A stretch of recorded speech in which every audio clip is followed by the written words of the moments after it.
तो अगली खबर की ओर रुख करेंगे। दिल्ली एनसीआर में प्रदूषण से हालात बेहद खराब। जहरीली हवा के बीच राजधानी में AQI 700 के पार। दिल्ली में प्रदूषण के चलते लागू हुआ ग्रेप 4। दिल्ली में आज वायु प्रदूषण पीक पर पहुंच गया है और हालात बेहद ही गंभीर हो गए हैं। बता दें, ऐसे में राजधानी में AQI की बात करें तो 700 से 800 के बीच रिकॉर्ड किया गया है, जो कि स्वास्थ्य के लिहाज से खतरनाक स्तर पर है। इस अचानक बढ़ोतरी को देखते हुए CAQM यानी वायु गुणवत्ता प्रबंधन आयोग ने ग्रेप 4 लागू कर दिया है। ये फैसला आज सुबह 13 दिसंबर को लिया गया है। ये फैसला आपको बता दें कल लिया गया था, जिसके बाद इसके तहत सभी कंस्ट्रक्शन वर्क और खुले निर्माण कार्य तत्काल रोक दिए गए हैं और ऑफिसों में केवल आधे कर्मचारियों को ही आने की अनुमति दी गई है।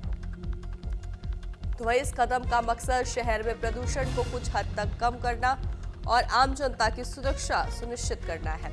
ऐसे में अगर हम विशेषज्ञों का माने तो विशेषज्ञों का कहना है कि घर से बाहर निकलने वाले लोगों को मास्क पहनना बेहद जरूरी है और बच्चों और बुजुर्गों को विशेष सावधानी बरतने की सलाह भी दी गई है।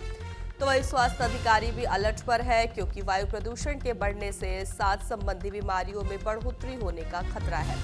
ऐसे में वायु में बता दें आपको, दिल्ली में प्रदूषण बढ़ने के पीछे कई कारण एक साथ जिम्मेदार है। सबसे बड़ा कारण पश्चिमी राज्यों में पराली जलाना माना जा रहा है कि जिससे उठने वाला धुआं हवा के जरिए दिल्ली एनसीआर में जमा हो जाता है। इसके साथ ही दिल्ली की भौगोलिक स्थिति, कम हवा की रफ्तार, गाड़ियों की बढ़ती संख्या, लगातार चल रहे कंस्ट्रक्शन कार्य और औद्योगिक गतिविधियां स्थिति को और भी गंभीर बना रही है।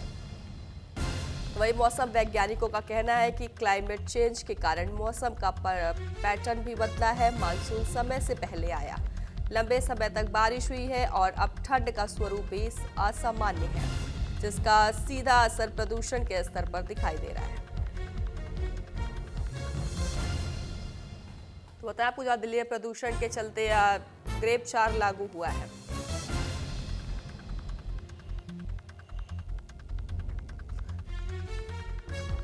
दिल्ली हवा के आपको बता दें, जहरीली दिल्ली में AQI 700 के पार पहुंच गया है। दिल्ली में प्रदूषण के चलते लागू हुआ है ग्रेप 4।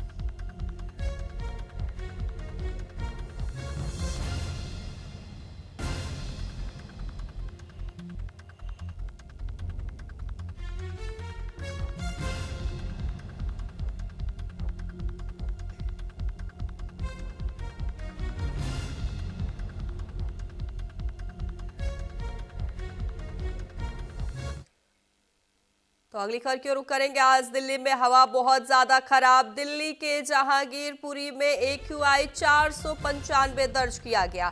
तो आनंद विहार की बात करें तो वहां पर AQI 491, बवाना की बात करें तो AQI 498 दर्ज किया गया है। बुराड़ी में AQI 472, चांदनी चौक में 469, तो वही IGI एयरपोर्ट पर 414 AQI दर्ज। नॉर्मली एक अच्छी क्वालिटी ऑफ लाइफ के लिए आपका इन्वायरमेंट का क्लीन होना बहुत ज़रूरी है।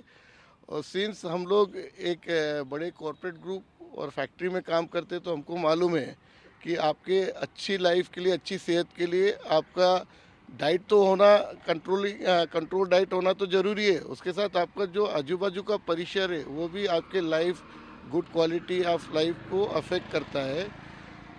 जैसे बहुत सी सिटियों में कुछ स्टैंडर्ड्स दिए हुए हैं अपने पोल्यूशन की तरफ से, पोल्यूशन डिपार्टमेंट की तरफ से। तो एक अच्छा लाइफ के लिए आपको जो वाटर ये हवा का क्वालिटी होना चाहिए, उसमें AQI वो होना चाहिए 100-120 के बराबर। और दिल्ली में वो नॉर्मली वो 300 के ऊपर रहता है। इससे हमारे जो फ्रेंड्स लोग भी इनसे बात करते हैं, हमारा एक रीजनल ऑफिस भी है, तो उसमें हम बात करते रहते हैं। तो इससे एक तो बीमारी का धोखा बढ़ जाता है और एक आपका कुछ ना कुछ आपके बॉडीज में के कारण तकलीफ होती है। और पर्टिकुलरली जो एजेड लोग हैं या बच्चे लोग हैं जो स्कूल गोइंग है, उनको काफ़ी दिक्कतें होती है। गवर्नमेंट से हम यही राय करते हैं कि इसको डेप्थ स्टडी करवाना चाहिए। अपने यहाँ तो इतने अच्छे बड़े बड़े तंत्र है और इसको कैसा आप रिड्यूस कर सकते हो। प्लांटेशन अपने यहाँ काफ़ी है, लेकिन इसके क्या मेन कॉज क्या है, रूट कॉज क्या है, उस पर जाके इसको लॉन्ग टर्म एक पॉलिसीज बनाए। आजू बाजू जो इंडस्ट्रीज है, जो फरारी जलती है, उस पर वो कंट्रोल करे, कोई एक एक्ट लाए।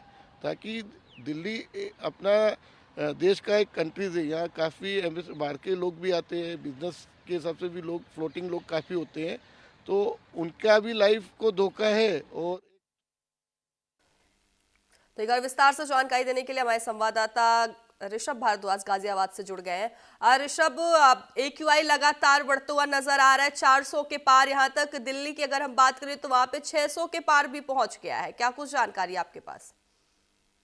जी, बिल्कुल देखिए, अब बात दिल्ली एनसीआर की करें या फिर गाजियाबाद की करें तो लगातार एक्यूआई बढ़ता जा रहा है, जिसके साथ कारण कल गैप 4 लगाने की जरूरत पड़ गई है, जो कि काफी खतरनाक स्थिति में लगाया जाता है। जो एनसीआर के लोग हैं एक तरह से गैस के चैम्बर पर रहने के लिए मजबूर है, क्योंकि ये कोहरा नहीं कह सकते, ये पॉल्यूशन है जो लगातार, ये आपको परत दिख रही है, सफेद परत है, ये पॉल्यूशन की परत है।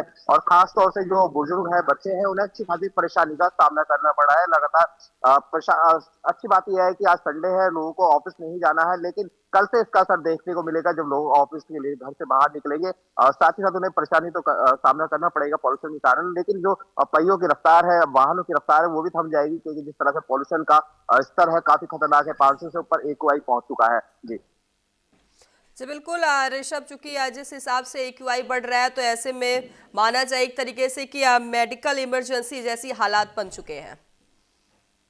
जी बिल्कुल देखिए, अस्पतालों की बात करें तो अस्पताल पहले ही अलर्ट पर था, क्योंकि जो पॉल्यूशन का स्तर था पहले भी खतरनाक स्तर पर था, तो अस्पताल लगातार अलर्ट मोड पे थे। और मरीज भी वहाँ आ रहे थे, हमने डॉक्टर से बात हुई तो उन्होंने बताया कि पॉल्यूशन, जो लोग हैं जो जिन्हें सांस लेने में दिक्कत हो रही है, ये हार्ट सामने अब लगातार यहाँ बढ़ रहे हैं। और अब जैसे कि गैप 4 लग चुका है, तो और अस्पताल अलर्ट मोड पर नजर आएंगे।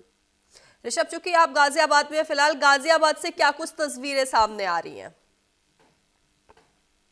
हाँ जी, बिल्कुल देखिए, आप मेरे पीछे देख सकते हैं, जो ये पॉल्यूशन की परत है, इसे कोहरा नहीं कह सकते। और वाहनों की जो रफ्तार है काफी कम हो गई है, लाइट जलाकर लोग निकल रहे हैं, जो पार्क में भी लोग आ रहे हैं, मास्क लगा कर आ रहे हैं, जबकि अगर कोहरा होता तो लोगों को मास्क लगाने की जरूरत नहीं पड़ती, लेकिन अभी भी आंखों में जलन है और एक अजीब सा जैसे कि कुछ जलने की बदबू आती है, उस तरह से पॉल्यूशन है। और लगातार प्रशासन की तरफ से जिस तरह से गैप 4 लगाया गया है, जो खुले में कूड़ा जलाना या वाटर फॉलिंग करने के लिए आदेश दिए गए हैं, अब देखना ये होगा कि इन आदेशों का कितना पालन किया जाता है। ऋषभ, जब ऐसी कुछ स्थिति बनती है तो स्कूलों की बात करें अगर, तो स्कूलों में हाइब्रिड मोड जारी कर दिया जाता है, तो ऐसे में गाजियाबाद में प्रशासन की तरफ से क्या कुछ स्कूलों को निर्देश दिए गए हैं?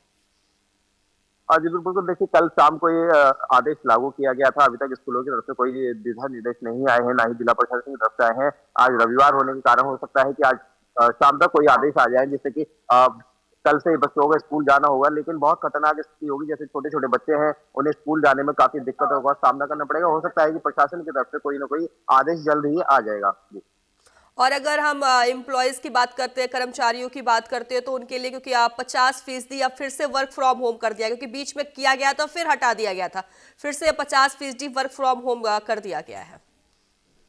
जी बिल्कुल देखिए, 50% कर दिया गया है कि 50% ही लोग ऑफिस आएंगे और बाकी लोग अपने घर से ही काम करेंगे। अब देखना ये होगा कि ऐसे में आज रविवार होने के कारण अभी कोई खास फर्क नहीं पड़ेगा, लेकिन कल से जब लोग ऑफिस जाएंगे तब से इसका फर्क नजर आएगा कि कितने लोग ऑफिस पहुंचते हैं और कितने लोग घर से काम कर रहे हैं। कल ही ये देखने को मिल पाएगा कि किस तरह से लोग मैनेज कर रहे हैं या अपने ऑफिस पहुंचे हैं, क्योंकि ऑफिस जाने में भी अच्छी खासी दिक्कतों का सामना करना पड़ेगा, क्योंकि पॉल्यूशन है, कोहरा है, इसके कारण जाम, जगह जगह अब जाम की स्थिति भी नजर आएगी। और लगातार एक्सीडेंट की भी खबर सामने आ रही है कि जिस तरह से कोहरा पड़ रहा है। ऋषभ, वहां के लोगों का इसको लेकर क्या कुछ कहना है, क्योंकि इससे सब परेशान हो रहे हैं, सबको दिक्कतें हो रही है, सांस लेने में दिक्कत हो रही है, तो ऐसे में लोगों का क्या कुछ कहना है?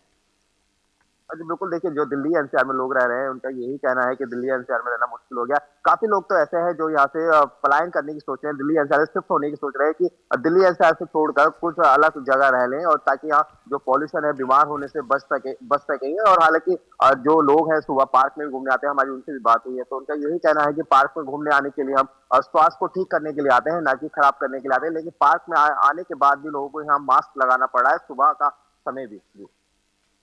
ऋषभ, AQI क्योंकि इतना ज्यादा बढ़ा है, इस पर रोक लगाने के लिए फिलहाल क्या कुछ किया जा रहा है प्रशासन की तरफ से?